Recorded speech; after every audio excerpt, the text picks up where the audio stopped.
All right, thanks, Chris. Hi, everybody.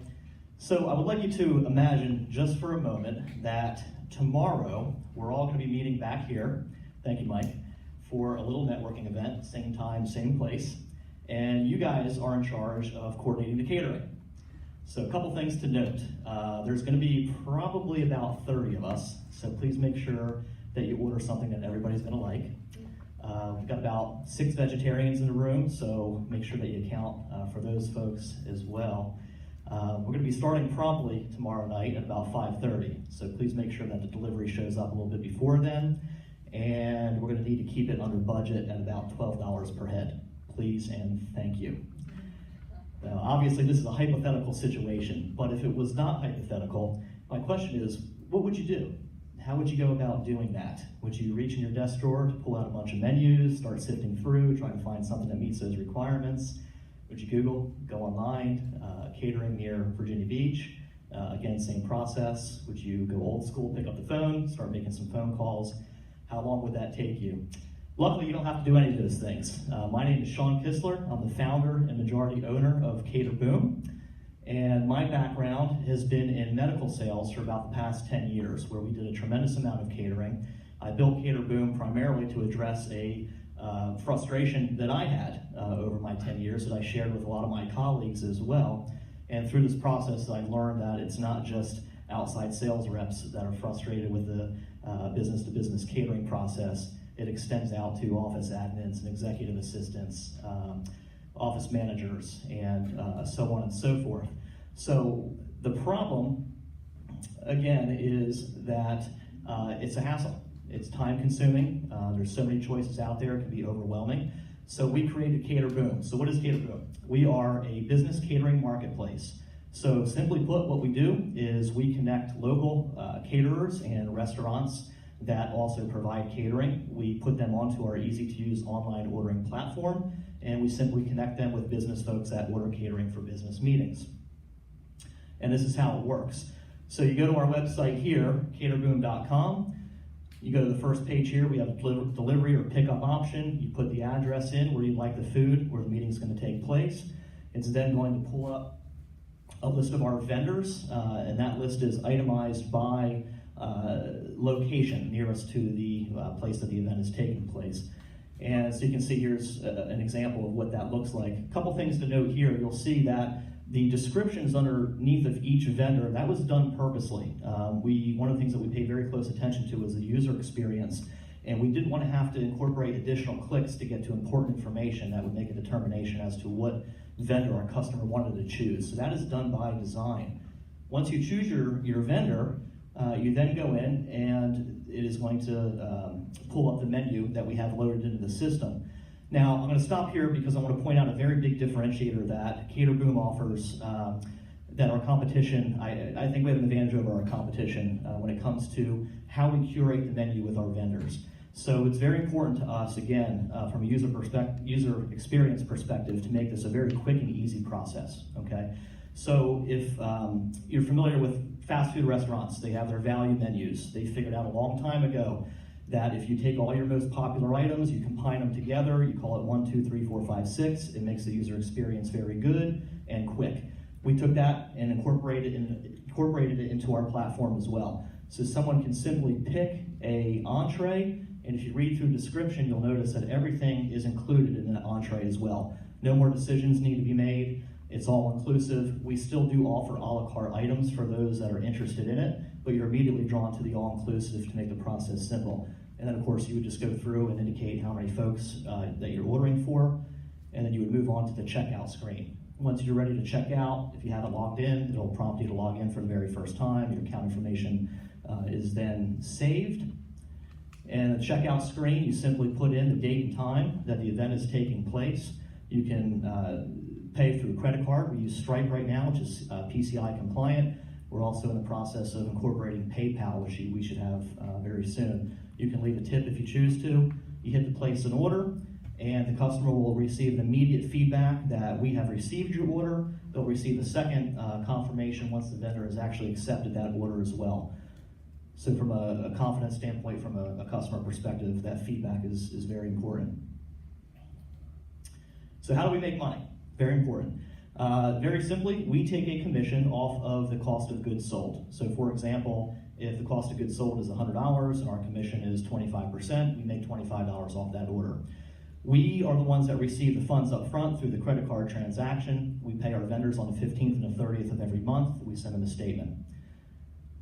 Okay. So why are we different? One of the things that I already mentioned was the all-inclusive menu options. We also innovate with different technologies based on customer feedback. We have the ability to, well, one of the things that we're doing as well is trying to incorporate a local presence, whereas a lot of our competitors are touting kind of their national presence as well. A couple things to note here, this is our market. It's a $22 billion industry. Very important to note that it is very segmented. So there's a lot of opportunity within our market for growth. So if you're interested in that and you're looking to partner with a high growth company, I believe we're in that market. Growth and scalability, we're cloud-based. We have a lot of automated processes that are going to help us grow and relieve bottlenecks. Our vendors that we have here currently, here's a list of them, or a partial list of the vendors that we have currently in the Virginia Beach area. We first expand our vendor base, and then we go after customer acquisition. Let me go back real quick here. Okay, so these are some of the customers that we currently have here locally. So we've already gotten some traction already. We've really just gone to market this past April. So you can see that we've built a nice sized vendor base. We also have a good customer base as well. We continue to grow that. And this is our 3-year projection. You can see that we're looking to triple our business into 3 different areas throughout the course of the next 36 months. And this is our executive team that's going to make it all happen. We have very seasoned professionals. There's 4 folks on our team right now, 2 on the East Coast, 2 on the West Coast. And thank you for your time. 5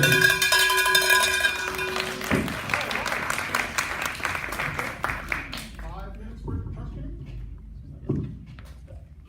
Hey guys. Sure. So we need mics. Test. My first question is, if you're looking at scalability, are you picking location or regional? You mentioned you have East Coast, West Coast. How are you looking to scale those out by city, by location, by state? Yeah, great question, thanks. The East Coast, West Coast is just our presence for our team. So the way that we're looking to scale, we started the model here in Hampton Roads. So there's a sweet spot of about 50 to 60 vendors that we'd like to build in a particular territory. We feel that's sufficient enough to be able to then acquire customers. So we've done that here in Hampton Roads. So what we're focusing on now is customer acquisition, and now we're going to focus our vendor acquisition up in the Richmond area. Once we build that up to that sweet spot of 50, 60 vendors, then we'll concentrate and deploy marketing capital up in that area to develop a customer base, and then we'll move from there. We've got some vendor presence in DC and Maryland already. That'll be a natural progression for us as well. A lot of sales reps cover regional territories, and we want to make sure that we're everywhere that they are. What's the cost of customer acquisition? Well, we're figuring that out right now. Because we've only started marketing in April, we just kind of deployed our marketing strategy, so I don't have an exact number to give you on that. I can give you a little bit of an idea of what our marketing strategy is. So it is very much boots on the ground, coming out like this, getting the word out. We are going to be implementing programmatic targeting, Google AdWords, Google Ad Displays. We have an email campaign that's getting ready to launch. A lot of contacts through LinkedIn and social media. That's currently how we're developing our marketing strategy. But, and we've gotten traction. We've got good customers in the area, notable names, and I think we'll have a better handle on that probably within the next upcoming months. Yeah. And what is your strategy for vendors? How do you approach them, and how do you solidify that relationship? Right, thank you. Yeah, right now we're just reaching out to them. We're in the community. We're talking to them. We're meeting them at different events, chamber events, events like this, knocking on doors, letting them know what our value proposition is. We've been very well received from the vendors. A lot of them are used to your business to customer solutions, like your Grubhubs and your Uber Eats, and the profit margin on those are not as big. And they also take a very big percentage. So whereas with business catering, our average order size is about $220. The margins are much better. So a lot of our vendors, a lot of folks that we approach are looking to increase this segment of their business, and we're a way for them to be able to do that. So it's been very well received. Yes, Mike? What is your vision of capital needs as you continue to scale? This seems to me like a business that could very well bootstrap itself. You have a fixed cost to develop your website, you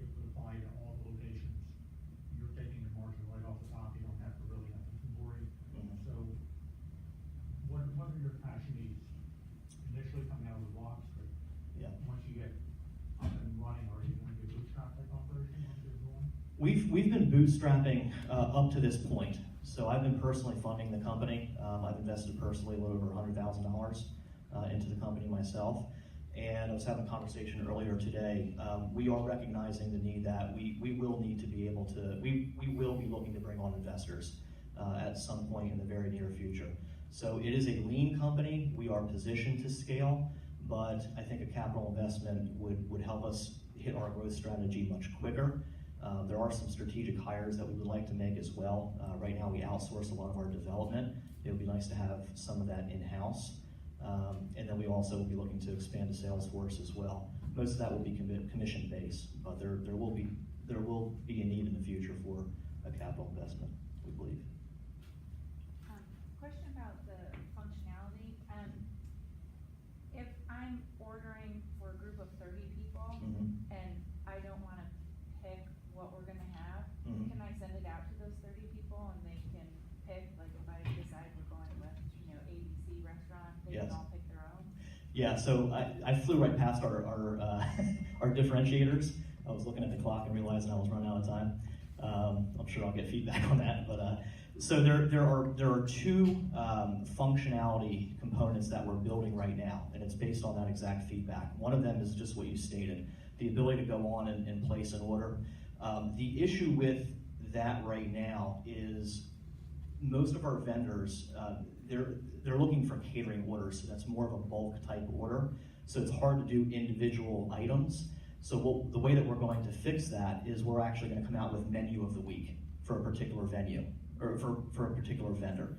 So for example, like let's say Goodrich Gourmet decides, this is what we want to put out for the meal of the week. That way they have the ability to anticipate those orders coming in.